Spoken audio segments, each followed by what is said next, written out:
When people can identify the purpose, then they want to be part of the work, right? We want to lead with people. And so having a solid why is really important. Hello, everyone. Welcome to today's Accelerate Your Performance podcast. I'm your host, Janet Pilcher, and I'm grateful to connect with you today to share strategies and tactics for hardwiring excellence in education. Last week, I kicked off the new year by sharing 4 focus areas that were going to zero in on how to be the best that you can be and really up our game. And I invite you to spend 2025 with me on those areas. Here they are: pressing hard, supporting our teams, studying data, and honing in on a few key measures. This week, I want to dive into one tactic that really ties all those focus areas together. We're going to take a closer look at Huddles. If you're new to Huddles, you're in the right place. If you've been doing them for a while, that's great too. No matter where you are on your leadership journey, I guarantee you'll learn something new today or hear something that will spark an idea to implement with your own leadership teams. In fact, by the end of today's episode, you'll see just how much impact that consistent huddles can have on driving real change. Before we jump in, let me introduce our guest. I'm happy to welcome Dr. Christy Barrett back to the show for her 3rd appearance. You'll remember Christy from past episodes, which we'll link to in our show notes if you'd like to go back and listen. It's well worth your time. She's currently the superintendent of Hemet Unified School District in Hemet, California, and has won Superintendent of the Year 3 times in her region. Christy is highly skilled at implementing huddles with her leadership team. Let's dive in so you can hear how she uses this strategy to address the needs of her students. It's with great pleasure that I welcome Christy Barrett to our show today, and so thankful for your time today, Christy. Thank you. My pleasure. I always look forward to these opportunities. Let's start a little bit of reflection on leadership today, on leadership skills, and very specifically focusing in on huddles. And it's interesting, Christy, as we look at our work over time, rounding has been one of our most used tactics and what people find is useful. But huddles are beginning to become that as well as we've introduced those. So you use huddles so well. So wanted to look at how we're focusing on leadership skills and how that ties into the way that you use huddles.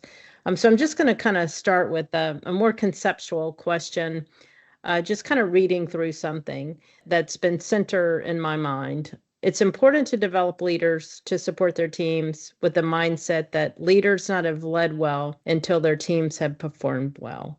This means that leaders need to have coaching relationships with their teams and to have established a positive organizational culture where people trust their leaders.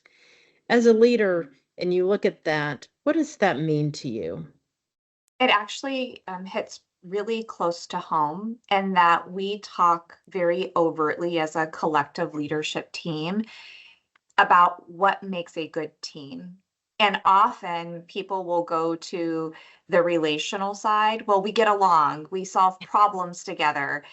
And a distinction that we've talked about is that if you don't have outcomes that improve and sustain as a result of that relational piece of the team, right, and also the technical work that happens within a team, then really you're just a group of people who enjoy getting along. And so, so to be an effective team, you must have both, right? You must have outcomes and you must work well together. And working well together, it does mean that you get along, but it also means that you lean into healthy tension and conflict. And you also look for opportunities to create that disruption, because otherwise we run the risk of being in the status quo, which is a pitfall for us. Yeah, I love that. I was just in a conversation last week when we're looking at how we develop leaders, and somebody would say something like, well, she's a nice person, as a leader. And I'm like, okay, but you can be a nice person, but being a nice person doesn't make you a great leader, right, That's Christy? Right. That's right. And not that we're not, nice and being good to our people is really important. but looking at those outcomes really becomes significant. And the engagement aspect of getting people involved in facing some of those facts and the improvement piece really begins to build that engagement. So I love that frame of reference that you have there. You know, the one thing we talked about at What's Right in Education, we really focus in on skills. So there's the tactical things that we do, but most of the tactical pieces that we do in the work at Studer Education are really around very specific leadership skills. For example, and focus on 4: seek input from others to make good decisions, listen to feedback from others, probe individual thoughts for deeper understanding, apply feedback to improve. I mean, those are actions that we take that you have very specific skills, leadership skills, in order to do those things well. Huddles are an example of how you have to apply those actions and the skills that connect to that. So talk a little bit, Christy, about how the huddles align to the leadership skills, and then, you know, how you explain the way you use huddles. Talk about the relevance of huddles in that regard. Yes.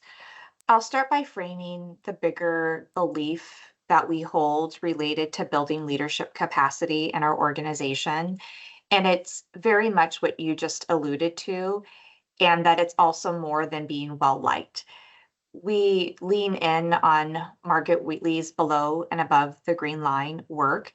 And so we, as a team, understand that below the green line, the relational piece of the work is necessary, as is the above the green line, which is the technical piece, the tactical piece of the work.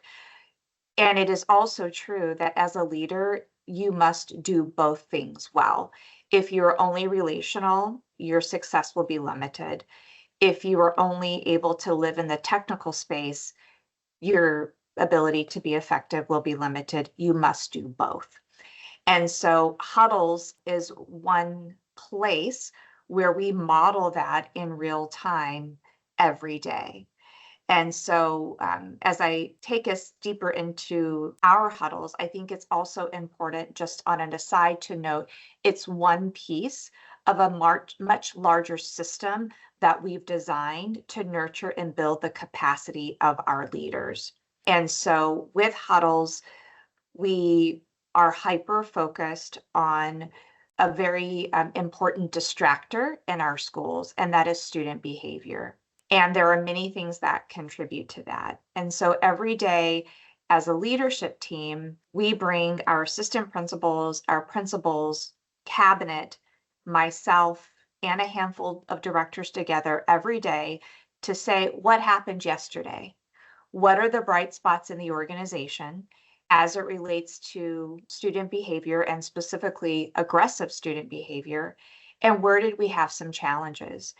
And we break into 4 smaller groups because we're a mid-sized district here in the state of California. So we literally, there's about 80 to 90 people on the huddle every morning. So we break into 4 smaller groups, and cabinet is facilitating each one of those teams. And so as we're in those teams, we have a simple, small data, right? We have a Google sheet at the end of every day. Our principal logs how many acts of aggression they had. And then we've become more sophisticated on, well, where did it happen? What grade level? Is it a student with disabilities? Was there active supervision? And so all of that background knowledge is already gathered into that Google Doc, and cabinet is aware of it before we go into the huddle. And so then once we're in the huddle, we have an agenda to then facilitate dialogue in the group. As we're talking about bright spots, for example, let's take a school site that has gone an entire week without any acts of aggression. We will ask, what do you attribute to that, right? We're wanting to get from lucky to leading. Yeah. And so inevitably, what always comes up in that dialogue is, well, we've engaged our staff. This is the way that we've engaged them. We've implemented this particular change idea. We monitored it to see if it worked. And so in real time, we have these exemplars that are not only sharing their great work, but it provides a mini lesson for the rest of the leaders in this space. And when we have a site where they've had a difficult day or a difficult few days, we ask the same types of probing questions. What can you tell us about that?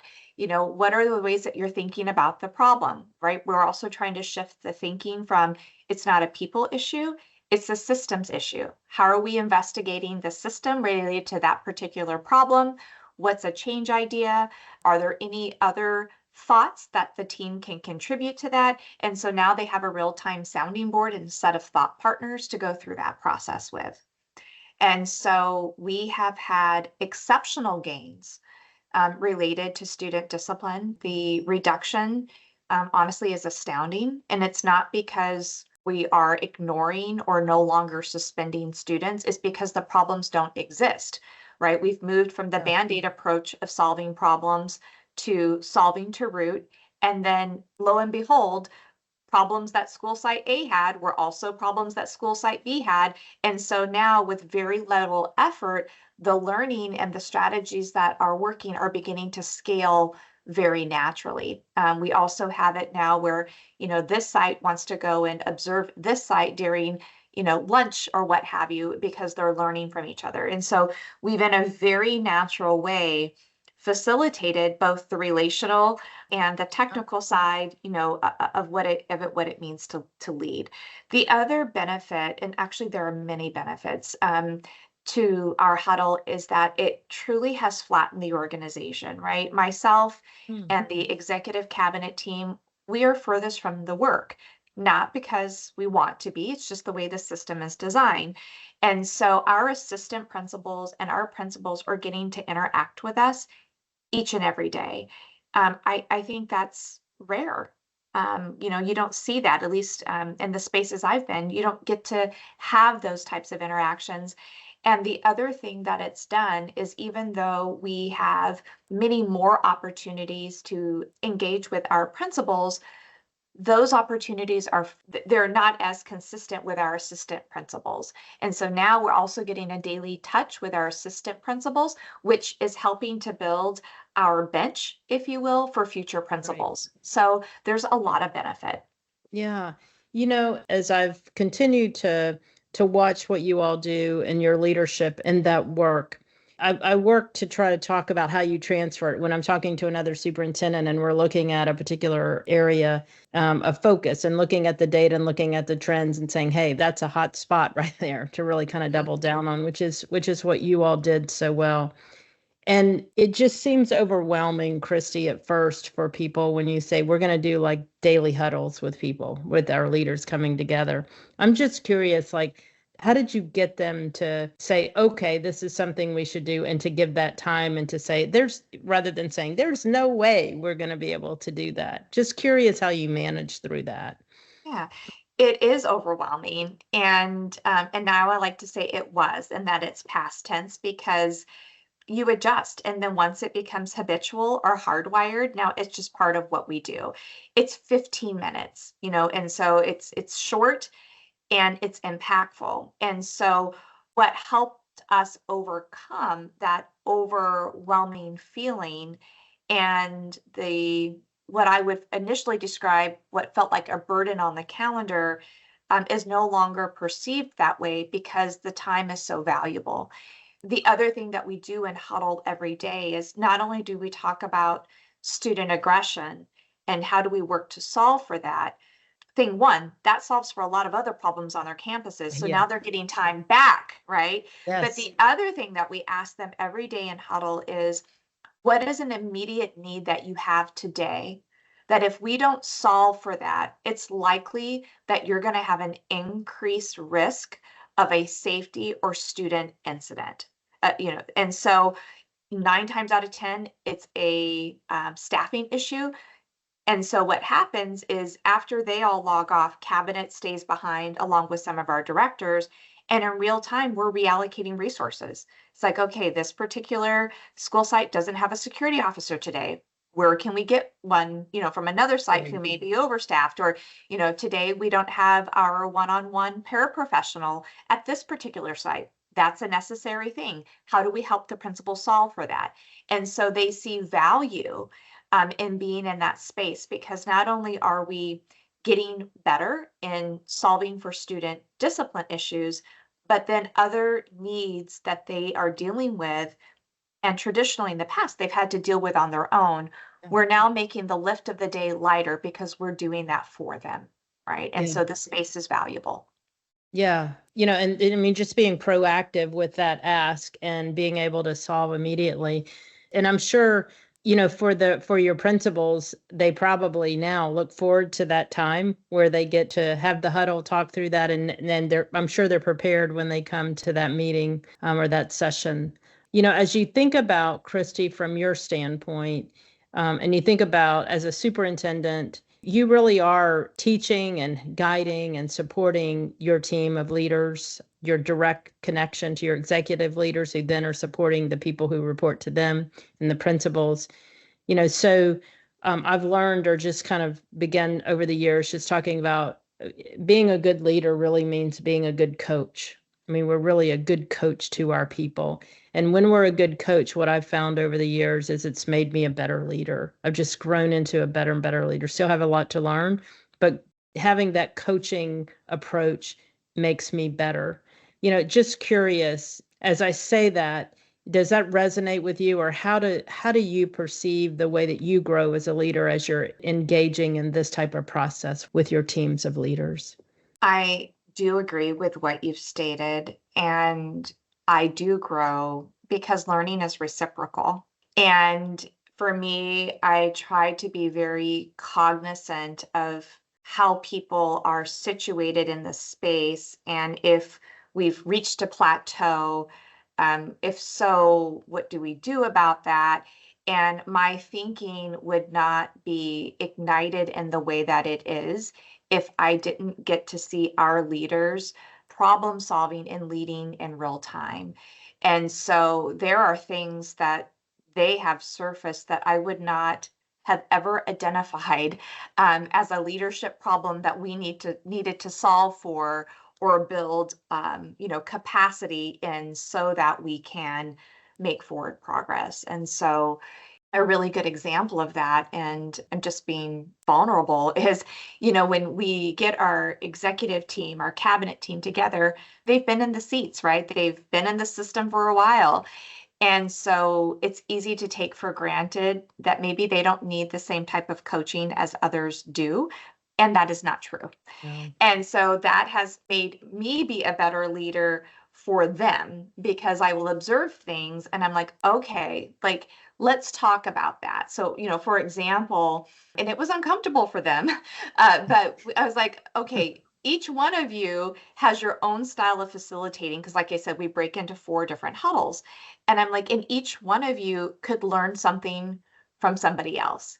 And I said, I would like for us to create a schedule where I will release you from your group and you are going to go observe your fellow cabinet member, and so we had a protocol so that we created a safe space. But we had some tension as a cabinet team because they're like, oh my gosh, and so anyway, all that to say, it was such a good learning moment for us, because in fact, one of them said, well, this is what we're asking our leaders to do. What does that mean if we are not willing to do that? That's right. And so, so it was just, so that's the type of learning and growing that I do personally, that the team does. It's so good for us.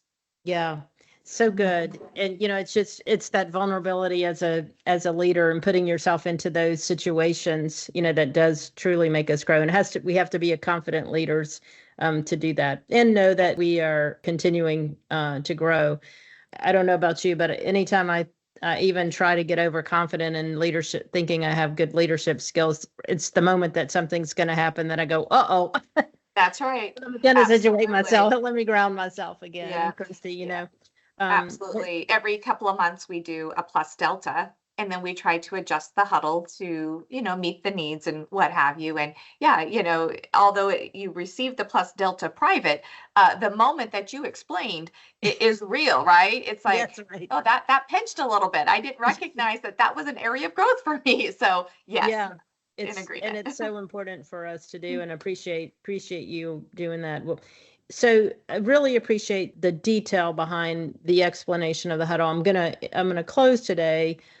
If we could just take what you're doing, and it is a system approach and there are multiple things to do, but this one piece is a small piece that somebody could start to get moving to hardwire and understand what that looks like, feels like, and the outcomes. And if you were just talking to a colleague of yours who just wanted to start it, what are the one or two things you would say, just do this, just go out and start here? Yes. I will start by saying you're exactly right. This is actually a huddle is a great entry point into the work, and it can be a standalone, to your point. I think the thing that I would recommend is thing one, have clarity in your why, because when people can identify the purpose, then they want to be part of the work, right? We want to lead with people. And so having a solid why is really important. And once you've identified the why, it's how do we know that the thing that we've identified is purposeful to the people that we're bringing together? That's so good. Mm-hmm. Right. The aggressive behavior, I didn't pick that. Right. It became a crisis in our middle school, and we were struggling in our middle schools and how to approach that.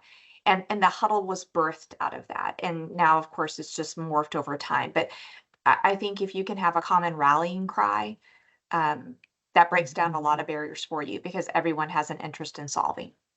Yeah, I love that, Christy. And the one thing too that that I think you all did so well is they could build that rallying cry around the evidence and the data points, right? You took there's emotion attached to looking at the data, but the clarity in looking at the trend data and where the problems occurred, with no blame of saying it's your fault, your fault. It wasn't that. It was like, let's bring it to the table and let's solve it together.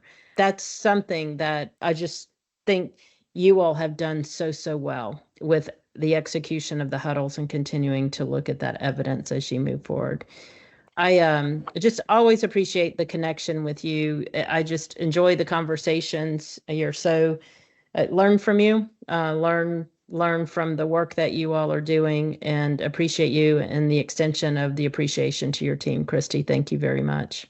Thank you, and always appreciate the opportunity to share. So thank you. Absolutely.